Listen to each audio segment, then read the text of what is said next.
muchos de los que me ven sabrán, en Estados Unidos es tan indispensable tener coche como respirar. Y una tendencia que se estuvo haciendo viral en las recientes semanas o días fue que ahora cada vez más norteamericanos viven en su coche. Una chava, por ejemplo, está viviendo part-time en su coche porque se tiene que ir a otro trabajo en otro lado donde no tiene casa, vivienda, pero luego ya se va a quedar sin casa definitivamente, entonces ya va a vivir full-time en su coche. O sea, literal, amigos, es un desastre. Okay, so I am homeless and I'm living a double life. Let me kind of explain that. So I have a home and I live in it 3 days a week. My lease ends at the end of June, so I will be homeless full time. But right now, 4 days out of the week, I work at another place about an hour away from my home and I live in my car. It's a good tester run for me because I will be doing it full time. So if any of you have tips, tricks, and it's not like the glamorous like van life with heaters and showers and toilets. It is a car. I live in a car. I will be living in this car until it dies on me. But I'm trying to get out of debt. So I'm working 2 full-time jobs. Llevo viviendo en el carro como 2 meses. Y lo más difícil de estar aquí durmiendo en el carro es que, por ejemplo, llego, me quiero acostar y no puedo porque hay gente al lado, porque están con música, porque hay gente hablando, etcétera. Y son las 8:30, yo me quiero acostar ya. Y hay gente ahí al lado mío. Y no me parqueo para otro lado porque quiero estar donde está la luz, ¿me entiendes? Entonces ya yo sé cuando no voy a dormir. Como quien dice, no es que no voy a dormir, sino que, ¿me entiendes? Me voy a acostar más tarde porque hay gente alrededor. Y yo soy una persona que no concibe el sueño así, como que yo concibo mi sueño con cosas específicas, con la cara tapada, oscuro. Entonces, pues nada, todo lo que toca. Hasta que consiga donde dormir. See all these cars. This is just one QT. Every one of these cars got people sleeping in them. It's somewhere in Atlanta. Every one of them got people sleeping in them. Y pues cómo no, ya hemos analizado aquí datos que les pongo en pantalla de lo caro que es la vivienda, el desastre que es el mercado inmobiliario, la inflación, etcétera. Que la gente mejor dice, al demonio viviré en mi coche. Y lo peor de todo es que este tipo de cosas cada vez se normalizan más. Pero esa es la realidad del nuevo sueño americano. You just don't want to admit it, but van life equals housing crisis. This isn't a vibe, and this is not freedom. This is what happens when housing collapses and survival becomes illegal. Millions of us are being pushed to live into vehicles just to survive. And cities are treating us like shit. And for most of us, van life is the last resort. And we're being hunted for it. Welcome to part 7 of a series of why I don't think van life is going to last for the next 5 to 10 years. This is the part no one wants to say out loud, that van life is the new face of homelessness. I live in a van in a parking lot, and I don't want to travel. I don't want to find another spot. I like this parking lot. This is the best parking lot that I have ever seen. And I've traveled to a lot of parking lots. I've lived in my van full-time for 10 months, and I've had the van for 4 years, so I would just go on like part-time trips, right? This parking lot is quiet. It's hidden.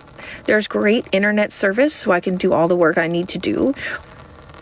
But I know it sounds weird that I'm living in a parking lot, that I stay in the parking lot, and that I don't want to leave the parking lot. But maybe if you were in my situation, you would understand. I like living in this parking lot more than I liked living in my old neighborhood. It's more quiet, there's less traffic, and there's a grocery store right here. I'm also making acquaintances with the people in the grocery store. They notice me, they recognize me, they're really nice to me. They know this is my van. There's a mall that's walking distance. There's lots of food. There's a Ross. So, really everything I need is right here in this parking lot. Y lo que hacemos aquí es desmantelarlo, no normalizar este tipo de cosas y darle visibilidad a la realidad que se vive en Estados Unidos. Porque como bien me dijo una señora en un comentario el otro día, eso pasa en todos los países. Bueno, pero se suponía que en Estados Unidos eso no pasaba. Se suponía que era el país perfecto por excelencia, el país en el que todo se podía, todo alcanzaba, por eso era el host del sueño americano, ¿no? I'm a noob van lifer after living in a car for 3 years, and it really saddens me how many people are still commenting to this day. How many more people are commenting on my post saying I'm about to live in my car next week, I'm moving into my van in 2 months, I'm moving into my SUV, I'm moving into my minivan, whatever it may be, my vehicle, my car, my sedan.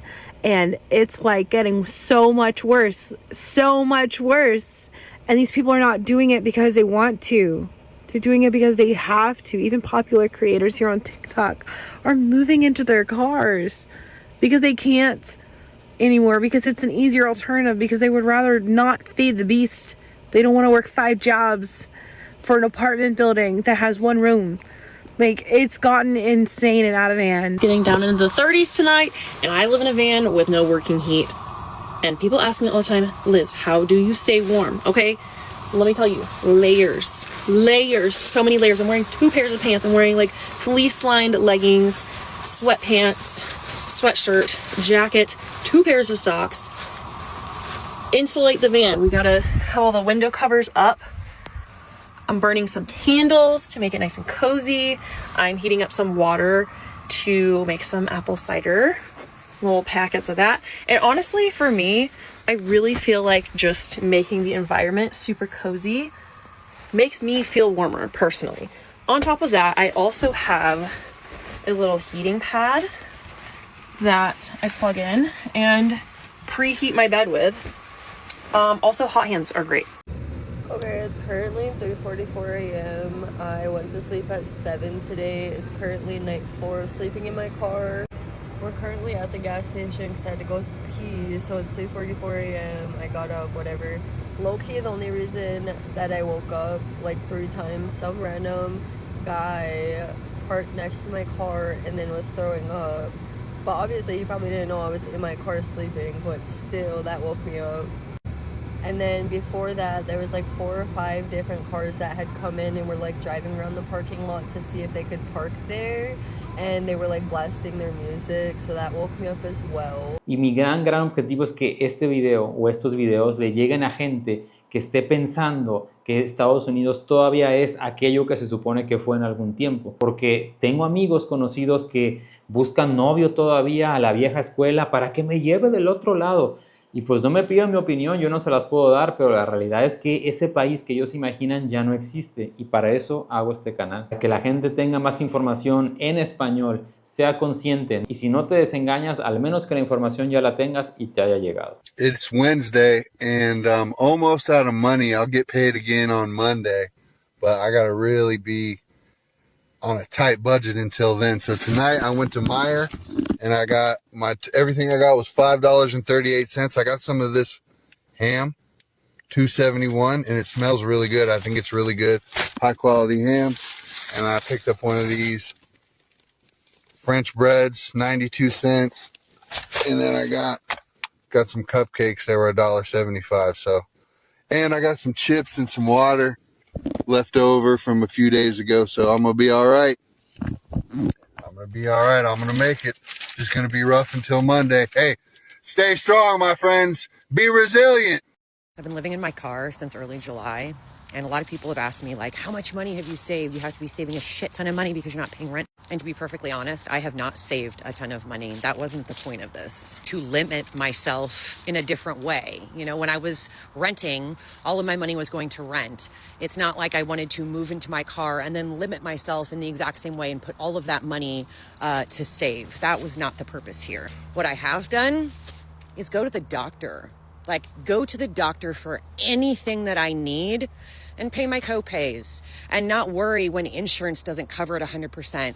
Because I have money to pay the rest. Eating really good meals. I know I'm just kind of a different breed of a person when people ask me how I am doing in my van and how the transition was.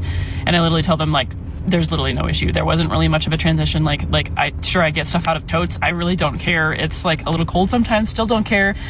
None of the things are problematic for me. I don't feel smaller. I've actually honestly feel happier in my car than I did my apartment. I think the biggest thing that is just a little bit more awkward for me is like explaining it to people that I live in my van. some people have like this really cool reaction where they're like, oh my gosh, good for you, like what a journey. And then other people are like, are you safe? But yeah, no, the whole idea of living out of my van is honestly just a total breeze for me. I haven't minded anything at all. Van lifing is one of the greatest life skills I have ever acquired. It took me an extremely long time for like this to normalize in my body and like feel like something that was natural to me. But now that it has, you're telling me I can just change my environment whenever I feel like I need a change in scenery for pretty much free. I don't have to plan to go places, that I can just pick up and go whenever the feeling moves me. That on most major roads throughout the United States, I know where to stop, that I've been to most gas stations, that I know what places that I like, that I know places to camp, that I could drive 20 hours-ish in any direction and literally not have to turn on the GPS because I know where I'm going. It is the best set of skills I've ever developed. Qué información de que no es tan fácil y no es tan color de rosa como creemos que es. Así que nada, ya sabes, cuídate, déjame un comentario. ¿Cómo estás viviendo tú estas crisis? ¿Vives en tu coche? ¿No vives en tu coche? ¿Conoces gente que viva en su coche? Yo no, afortunadamente. A pesar de todos los amigos y familia que tengo por allá, no he tenido todavía esa experiencia. Espero no tenerla. Pero bueno, cuídense y nos vemos para el próximo video. Suscríbanse. Bye.